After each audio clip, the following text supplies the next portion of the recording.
Assalamualaikum warahmatullahi wabarakatuh. Pada dasarnya, supercharger merupakan kompresor udara yang digunakan pada mesin pembakaran dalam untuk meningkatkan efisiensi volumetrik ruang bakar.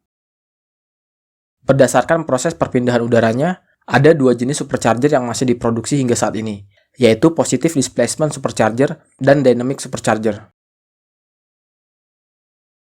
Positive displacement supercharger adalah jenis supercharger yang memindahkan volume udara berjumlah konstan pada setiap putarannya. Supercharger ini biasanya diukur dari kemampuannya memindahkan udara di setiap putaran mesin. Jenis yang lain adalah dynamic supercharger, yang tidak mampu memindahkan udara jika putarannya terlalu rendah. Namun dorongannya akan terus membesar seiring peningkatan putaran rotor.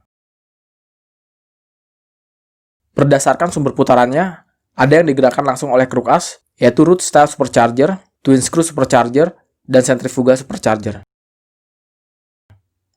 Ada pula yang memanfaatkan sisa gas buang untuk memutar turbin. Sistem ini disebut turbo supercharger atau turbocharger atau turbo. Supercharger pertama pada kendaraan adalah root style supercharger. Supercharger ini menggunakan sepasang rotor yang giginya masing-masing 2 atau 3 buah. Cara kerja root supercharger dimulai dengan perpindahan antara benjolan rotor dan cekungan rotor yang berimpitan. Bergerak membuka ruang baru yang tidak diisi udara, menghasilkan tekanan negatif yang membuat udara bertekanan atmosfer tertarik masuk ke arah intake. Lalu kedua rotor mendorong udara tersebut ke arah luar putaran. Udara akan terjebak di antara rotor dan dinding kompresor. Masing-masing rotor akan mengarahkan udara menuju saluran keluar melalui dinding kompresor bagian dalam. Performa root supercharger diukur dari kapasitas udara yang dapat dimasukkan per putarannya dalam satuan cc atau liter. Jika supercharger ini dipasang pada mesin 4 tak, maka kapasitasnya setiap 2 kali putaran mesin harus lebih besar dari kapasitas mesinnya. Misalnya mesin dengan kapasitas 3000 cc, maka kapasitas superchargernya harus lebih besar dari 1500 cc per putaran mesin. Root supercharger biasanya memberikan kapasitas udara tambahan 40 hingga 100% lebih besar dari kapasitas mesinnya. Pada setiap putarannya, root supercharger mentransfer udara dengan kapasitas yang sama. Tekanan yang dihasilkan akan tetap sama dari putaran bawah, sehingga termasuk jenis positive displacement supercharger. Hal ini membuat kendaraan yang menggunakan supercharger ini tetap bertenaga dari RPM bawah. Positive displacement supercharger yang lain adalah twin screw supercharger, yang bentuknya sangat mirip dengan root style supercharger. Meskipun sama-sama positive displacement supercharger, namun keduanya memiliki karakteristik yang berbeda secara signifikan. Twin screw supercharger memiliki desain yang sangat rumit pada kedua rotornya. Salah satu rotornya dapat memiliki bilah yang lebih banyak dari rotor yang lain. Kedua bilahnya juga memiliki profil gigi yang berbeda. Dirancang demikian agar kompresi udara terjadi di dalam supercharger. Udara yang keluar dari supercharger sudah mengalami peningkatan tekanan dan temperatur. Selain itu, jalur perpindahan udara menjadi lebih pendek karena melewati bagian tengah kompresor. Tidak seperti root supercharger, udara akan diarahkan keluar pusat lingkaran melalui dinding casing bagian dalam sebelum masuk ke saluran intake. Jalur perpindahan udara menjadi lebih panjang. Turbulensi udara dan gesekan dengan dinding casing kompresor membuat temperatur udara menjadi lebih tinggi. Semua tipe positive displacement supercharger memiliki rotor yang tidak bersentuhan satu sama lain. Kedua rotornya dibuat berimpitan sedekat mungkin untuk meminimalisir kebocoran udara. Selain itu, rotor-rotornya juga mengalami twisting atau pembengkokan agar getaran dan kebisingannya lebih rendah. Sistem pendingin pada roots dan twin screw supercharger sangat kompleks, membutuhkan 2 buah radiator cairan untuk menyerap panas dari udara yang terkompresi dan melepaskannya ke udara di atmosfer.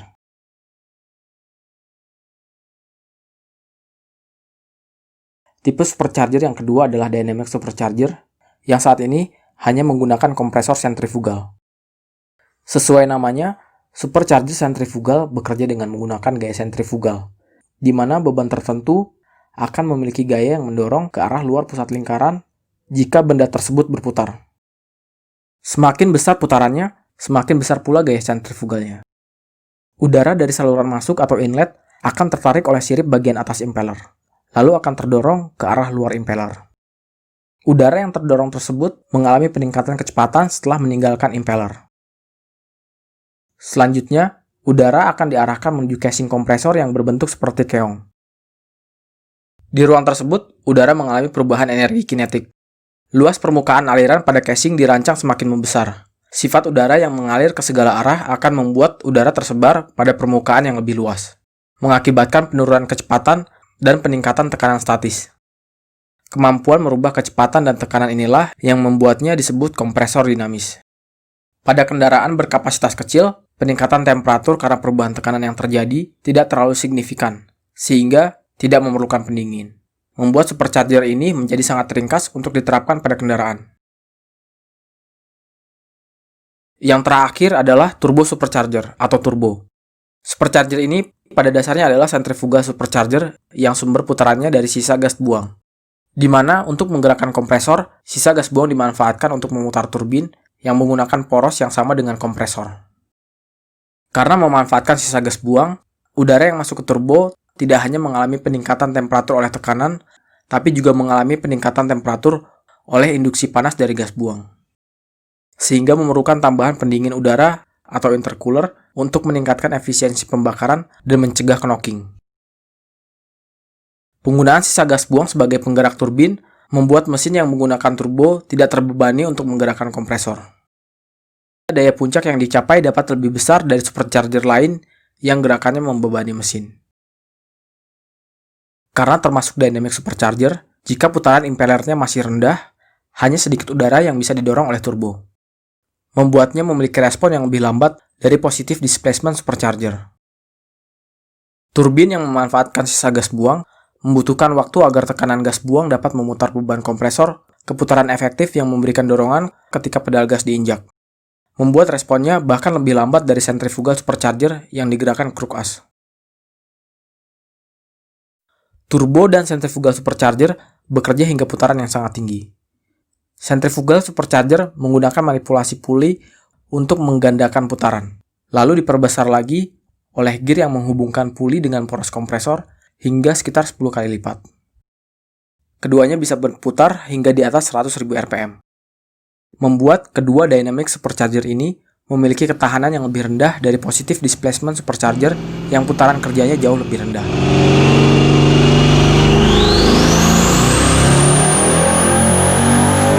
Jadi, untuk memilih supercharger dapat didasarkan dari beberapa hal. Dari aspek kepraktisan, sentrifugal supercharger dapat dipilih karena bentuknya yang ringkas. Efisiensi termal yang baik membuat supercharger sentrifugal tidak memerlukan intercooler. Atau jika menggunakan intercooler, tidak memerlukan ukuran yang besar. Sementara positive displacement supercharger memiliki konstruksi yang rumit. Ukurannya yang besar memberikan beban tambahan yang signifikan. Dan juga penggunaan 2 buah radiator untuk mendinginkan udara membuat Roots dan twin screw supercharger menjadi sangat kompleks. Sedangkan turbo tidak memberikan tambahan beban yang besar bagi kendaraan, hanya memerlukan tambahan intercooler untuk membuang panas dari udara yang melewati turbo.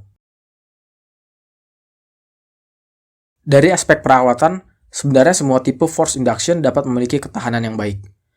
Namun, turbo adalah force induction yang memerlukan perhatian lebih, karena bekerja pada putaran yang sangat tinggi dan juga terkena panas dari sisa gas buang. Memerlukan suplai oli dari mesin sebagai pelumas poros penghubung turbin ke kompresor, dan juga untuk membantu pendinginan. Sementara Roots dan twin screw supercharger bekerja di putaran yang lebih rendah. Ada yang sama sekali tidak menggunakan pelumas, atau menggunakan pelumas mandiri yang terpisah dari oli mesin. Pelumasan pada Roots dan twin screw supercharger digunakan untuk melumasi bearing. Pada beberapa kasus, dipakai sebagai pelumas bilah rotor untuk membantu mengurangi kebocoran udara. Dari aspek performa, Roots dan twin screw supercharger mampu memberikan dorongan instan saat pedal gas diinjak, dan terus memberikan dorongan konsisten hingga putaran tinggi.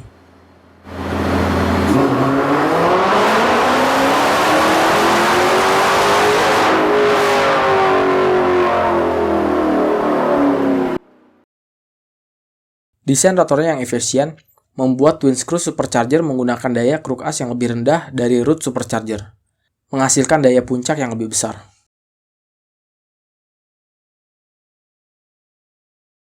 Centrifugal supercharger memiliki karakteristik yang hampir sama seperti turbocharger. Keduanya dynamic supercharger. Dorongannya hanya efektif ketika melewati RPM tertentu, dan akan terus naik secara eksponensial ketika melewati batas tersebut. Perbedaannya adalah centrifugal supercharger mampu memberikan dorongan yang lebih cepat, tidak seperti turbo yang mengalami lag lebih lama. Karena turbo digerakkan oleh gas buang yang membutuhkan waktu untuk meningkatkan putaran turbin ketika gas diinjak. Namun, turbocharger menjadi pilihan utama untuk mendapatkan tenaga yang besar, karena dynamic kompresor yang mampu meningkatkan dorongan secara eksponensial dan tidak membebani mesin untuk menggerakkannya, menghasilkan daya puncak yang lebih tinggi dari supercharger lain. Sementara, Roots atau twin screw supercharger mampu memberikan dorongan yang konsisten dari putaran bawah, memberikan pengalaman berkendara yang lebih baik karena respon tenaganya yang instan. Ukurannya yang besar dan konstruksinya yang kompleks membuat supercharger ini dihindari oleh pabrikan otomotif. Hanya kendaraan mewah atau supercar yang menggunakannya. Di Indonesia, hanya beberapa merek saja yang menjual kendaraan dengan supercharger, seperti Jaguar dan Land Rover. Bahkan secara global, hanya ada 8 pabrikan yang masih memproduksi mobil dengan supercharger.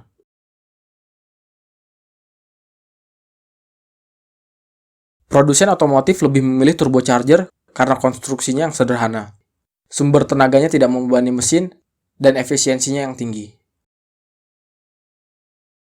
Pabrikan dapat menyesuaikan mesin dengan mengurangi ukuran turbo.